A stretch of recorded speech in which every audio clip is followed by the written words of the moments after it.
निलंबित हो जाता है। अनुच्छेद 19 में जो मौलिक अधिकार है वह निलंबित हो जाता है। अनुच्छेद 19 में जो मौलिक अधिकार है वह निलंबित हो जाता है। अनुच्छेद 19 में जो मौलिक अधिकार है वह निलंबित हो जाता है। अनुच्छेद 19 में क्या क्या मौलिक अधिकार है तो आप सब लोग जानते होंगे। हम आपको ये बात बता रहे थे बाबू कि जब राष्ट्रीय आपात यानी अनुच्छेद 352 युद्ध और बाह्य आक्रमण के आधार पर लागू होता है तो 358 स्वतः लागू हो जाता है और 358 के लागू होते ही अनुच्छेद 19 में जो मौलिक अधिकार है वह निलंबित हो जाता है। अनुच्छेद 19 में कौन से मौलिक अधिकार है जिसकी चर्चा अभी हमने आपके साथ तुरंत किया है। लेकिन अनुच्छेद 19 के अलावे अगर अन्य किसी मौलिक अधिकार को निलंबित करना हो तो उसकी घोषणा भारत के राष्ट्रपति करते हैं और उसकी घोषणा भारत के राष्ट्रपति अनुच्छेद 359 के तहत करते हैं। अगर अनुच्छेद 19 में जो मौलिक अधिकार है इस मौलिक अधिकार के अलावे अगर किसी अन्य मौलिक अधिकार को निलंबित करना है तो उसकी घोषणा भारत के राष्ट्रपति करते हैं और उसकी घोषणा भारत के राष्ट्रपति अनुच्छेद 359 के तहत करते हैं, 359 के तहत करते हैं, 359 के तहत करते हैं।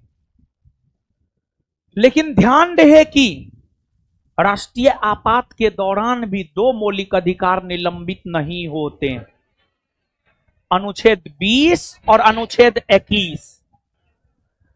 तो ये प्रावधान कौन संविधान संशोधन 44वां ना, तो याद रखिएगा बाबू आप।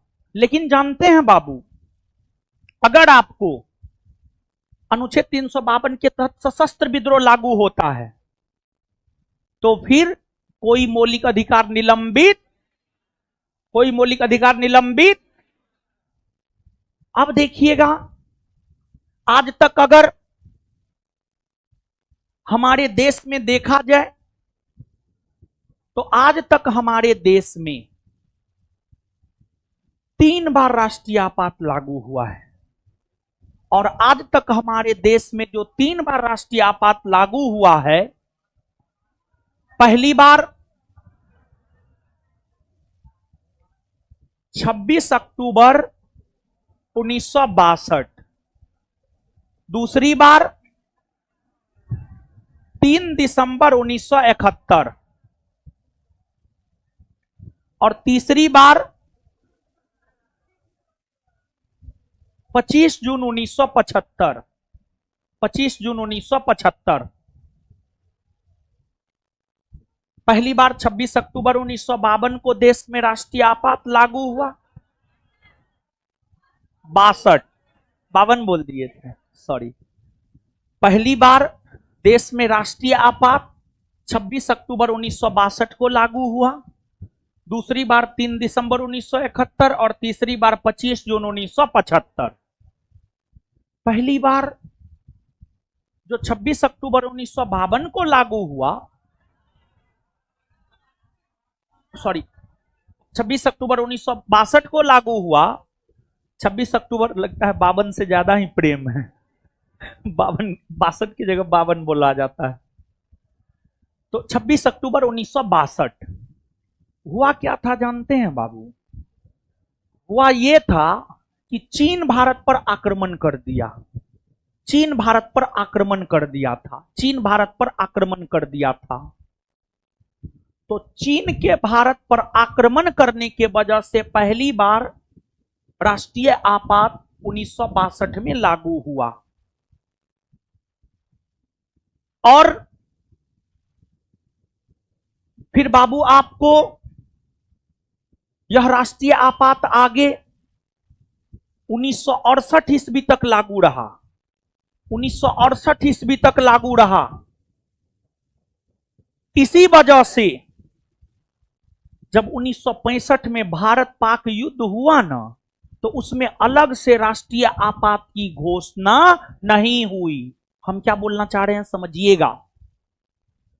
हम आपको बाबू ये बात बोलना चाह रहे हैं कि 1962 में चीन के द्वारा जो भारत पर आक्रमण किया गया था, उस चीनी आक्रमण के वजह से पहली बार राष्ट्रीय आपात 1962 में लागू हुआ, जो आगे 1968 ईस्वी तक लागू ही रहा। तो 1962 से 1968 तक राष्ट्रीय आपात लागू रहा। इसी वजह से जब 1965 में भारत और पाकिस्तान के बीच युद्ध होने लगा था, जब 1965 में भारत और पाकिस्तान के बीच युद्ध होने लगा था, तो फिर अलग से राष्ट्रीय आपात की घोषणा नहीं की गई। इसके बाद जब पहली बार देश में राष्ट्रीय आपात लागू हुआ था, तो उस समय हमारे देश के प्रधानमंत्री पंडित जवाहरलाल नेहरू थे। पंडित जवाहरलाल नेहरू थे, क्योंकि as a prime minister Nehru ji का कालखंड है 1947 से 1964। 1947 से 1964। पंडित नेहरू की आलोचना दो चीजों को लेकर की जाती है। एक, यूएनओ में कश्मीर के मुद्दा को जो उन्होंने उठाया, और दूसरा 1962 में जो भारत चीन युद्ध हुआ था, उसमें भारत की जो हार हो गई थी। लेकिन उस समय एक बात बताइए, जैसे आप मेरे पास पढ़ते हैं, हम पूरा सिलेबस बढ़िया से पढ़ा दिए, अब आप उसका रिवीजन ही नहीं कर रहे हैं। रिवीजन नहीं कीजिएगा, आपका रिजल्ट नहीं होगा। तो आपका रिजल्ट नहीं होगा तो क्या मेरी आलोचना होनी चाहिए? कदापि नहीं, बल्कि तुमको डूब मरना चाहिए। तुमको बंगाल की खाड़ी में जाके डूब जाना चाहिए।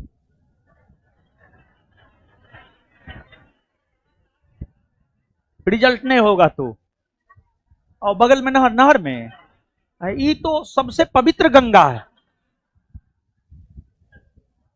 नहीं नहीं, इसमें मत मरो यार, ठीक है। इसमें नहर उहर में लाश पड़ता है तो जांच हम पे भी बैठ जाता है, समझे।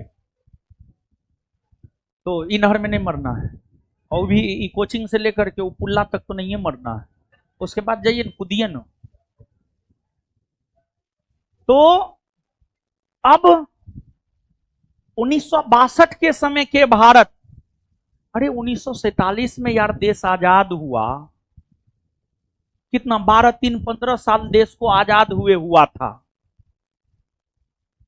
उस समय देश की सैन्य शक्ति उतनी अधिक मजबूत नहीं थी, उस समय देश की आर्थिक शक्ति उतनी अधिक मजबूत नहीं थी। तो उसमें नेहरू जी क्या करते? जान दे देते जाकर के